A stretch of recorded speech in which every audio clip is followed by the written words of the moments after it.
Okay, humanity, I know you got shit to do, so I can't take up too much time because you got a lot going on. Sorry, I don't mean to be distracting. I know you're hungry and your food's here. I know you're thirsty and you finally got out in front of the line at the bar. I know your lift is right outside and you're getting that anxiety buzzer that phones do now when the lift is right outside. Because they know when they say Clio is arriving soon in a 2015 blue Ford Taurus in 5 minutes, you're going to aim to land it on the 1 minute mark when Clio's little Taurus corners your block. And they know if they don't give you the runway, you're going to biff it. That's in your nature, humans. And that's what you're paying for. The convenience of not having to do shit until you absolutely have to because there's so much to do. So, because of that and in lieu of that, I don't want to ever see again any one of you text me BRT. You hear me? Because I'm saying it in all caps. I don't want to get a coming or BRB. In fact, the next one of you humans so much as OMWs me, I'm going to hot deuce on your windshield on purpose when I get around to it. It's not my fault y'all jumped on the all-flaming minecart into the future called responsibility. That's on you. I didn't do shit. My ancestors were killed by a meteor. In fact, since I'm part dinosaur, genetically I've been on the earth longer, so I'm actually entitled to a little intellectual, instinctual lethargy. So get off my dick and stop asking where you at, you coming, or ETA, when you can't even handle when the airport Wi-Fi is slow. You even abbreviate words that don't take any effort, like issue. That's a sneeze. That's how easy it is to say it. But I get it. Y'all got shit to do, and most of it is preparing for shit you got to do later, which in the end is really to help get done the shit you got to do after that. I don't even know how anything is even in business when none of you have the time to go anywhere, even if it's to meet up at $5 you call it's at happy hour. That's just 2 hours of your life where you get to call it, but no, you're never around, let alone the money, which is a thing. That's really what it comes down to, because most of the time, that you've got right now, you're using it to get something done that should result in something monetary. Otherwise, it's just chores, which is now what the break that you get is. My point is, you are wired to love those 3 simple words, 3 ways, or a combo of it all. And even though that is fundamentally not in nature, because nothing is, in fact, simple, fast, and easy. So I'm thinking, you might got an ish. And here's the thing, I get it. It's a complicated world that doesn't give a shit about you. You got control issues. That's why you invented Legos. But because you cannot stop the world you made, suddenly everything is Pringles. Once you pop, you get obsessed with it, and then you drive it into a level of preposterousness that'll make a Batman villain a little envious. You went so hard on Legos that the amount of tires that Lego produces for the little pixelated cars and such actually qualifies them to be the largest manufacturer of tires in the world, making over 100 million more than Michelin a year.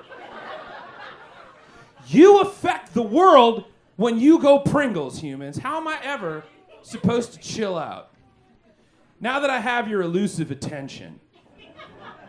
Recently, you have lost the great Bill Post, whom of which you have much to thank. Why? Hang on, you got somewhere to be? So back in the 60s, things were swinging, or hip, or jittery, whatever, I wasn't there. And Post Consumer Brands, or Post on the Street, was looking to expand their breakfast food market because, like, World War II shook their shit up a little bit. I say Google it, but who has the time? So everyone had to get up early and fuck off and do shit, so breakfast was kind of not happening because there was no time. And Post was like, oh, convenience? That's what people want. And using a process they had developed for a shelf-stable soft food for dogs called Gaines Burgers, which, though it sounds like a podcast Joe Rogan's listens to and wonders if you've heard it because they, quote, make good points, was actually super space-age foil-wrapped dog food that stayed fresh without having to refrigerate it. And they figured good enough for dogs, good enough for people, probably. And they got into the shelf-stable pastry business, creating something called Country Squares, which was a pastry you could have at the ready in the pantry to toast. Zombie survival food even before zombies existed. And if you were wondering why you have never had one, it is because Country Square sounded lame. So their competitor, Kellogg, hired a guy from Keebler named Bill Post, which is just like such a dick stab. To hire a guy named Post to fuck over a company called Post, respect. And he and his team developed a similar pastry, and they named it after the pop art movement that was happening because Andy Warhol was having a thing and needed everybody to know about it, giving the world the Pop-Tart in 1964. Simple, fast, an easy breakfast, and it was a fucking hit. And like all the hits you make, humans, you couldn't stop playing it in the car, drove everybody fucking insane, and now it's fucking annoying. And they sold out 2 weeks after they hit the shelves because you cannot handle it when something comes out that is simple, fast, and easy. And it wasn't even a new thing. White Castle had been around since 1921, A&W since 1919, fucking McDonald's rocked Iowa back in 1955. Humanity, you had fridges in your homes since 1913, and they could stop a tank shell. Frozen OJ's been around since 46, Swanson since 53, and this was breakfast. And it tasted like carnival food, and you didn't have to store it in an upright bunker. Fast snacks are always de rigueur, humanity. You have always had shit you've had to do, and there's never enough time. But like all things that you do that are simple, fast, and easy, you went and popped, and now you can't stop. All coins have two sides, even the chocolate ones. And if Pop-Tarts exist to brighten your morning, then Taco Bell was forged to darken your nights. Balancing out the universe, because that's how the Force works. And recently, the Bell decided that living Moss wasn't high enough gear to be living in, and now it is time to crank it to Massivo and gun it.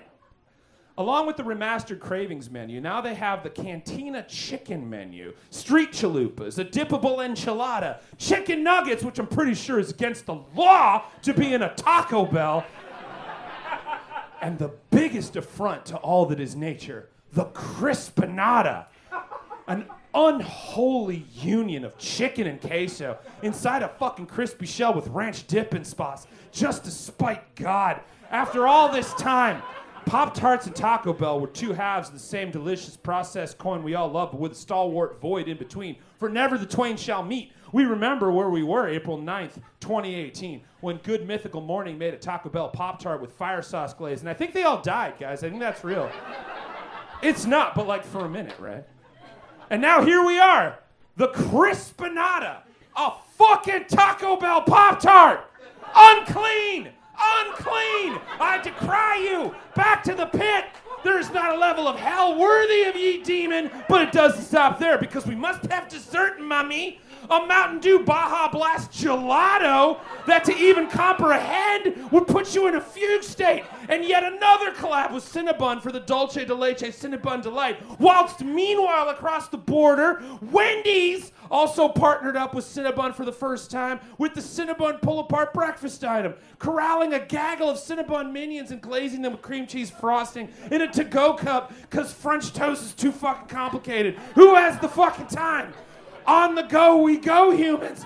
And if the hypertension is just too much, just pop an Ozempic and take a break. Because you got it right there, hot and ready for you. And you've been doing it so much that the fast food executive CEOs from all over, including Kellanova, that's Pop-Tarts, have been watching the sales of Ozempic. And some actually reached out to the Nordisk Novo CER Lars Frøregard Jorgensen because they are nervous that the sales of his products, Ozempic and Wegovy, are skyrocketing in the last year because you can like basically get an Ozempic out of a fucking vending machine when you want to cut pounds, which by the way is not what an Ozempic was made for. It's an insulin modulator that has an appetite suppressant as a side effect. And like, yeah, I guess anything is a hat if you wear it right, but like shoes belong on your feet, okay? The fast food sales are declining. Recently, Jorgensen spoke to Bloomberg that fast food execs are actually calling him to get more intel on his drugs because their sales are dropping. And instead of looking at the systemic problems that are leading to people having to eat exclusively fat food, they're wondering how that's going to affect sales. Which is like if a convenience store flooded and instead of getting a life raft, the manager put up a sign for a liquidation sale. No wonder Taco Bell's lost its damn mind, stacking his options higher than the shits you're going to take the next day. But perhaps the most sacrilegious in their attempt to take back your glucose levels and brand your colon with the Bell The unhallowed and demented prime movers of Yum Brands Incorporated, formerly Tricon Global Restaurants Incorporated, have aligned with Taco Bell and Salt and Straw Ice Cream out of Portland to combine forces, plunging their hands into the dark arts against all of nature's persistent screams to stop and think about what you're doing. They're resurrecting the Choco Taco back from the dead. Is there nothing sacred? It's been 2 years since we laid the Choco Taco to rest, nature having selected it for extinction to leave this earth behind, like so many of my ancestors had to do in 65 million years ago. Your fast food scientists knowing that they could but never stopping to think that they should. The body, not even colder than a normal Choco Taco. Those possessed wizards are calling to the void to bring it back, to wander Taco Bell, corrupt and blasphemous, like a Lovecraft zombie with a spicy sauce to dip it in. God help you, of course there's a dipping sauce. You cannot court the nameless shapes and ancient writhings in the depths of madness to coalesce and call forth an abandoned novelty like you're the pet cemetery of snacky treats and not give it its sauce. It demands sacrifice. God damn it! I should be extolling the virtues of Bill Post's legacy of delicious convenience, not raging against a fucking summoning. Is there no way to satisfy your cravings for simple, fast, and easy? Doomed! You're all doomed! Time is a lie! Pain is pleasure! The Choco Taco will walk again, and all will suffer and delight in agony! Because, damn it, of course I want one. All that sounds fucking delicious. Come join me. I'm going to be late. BRT.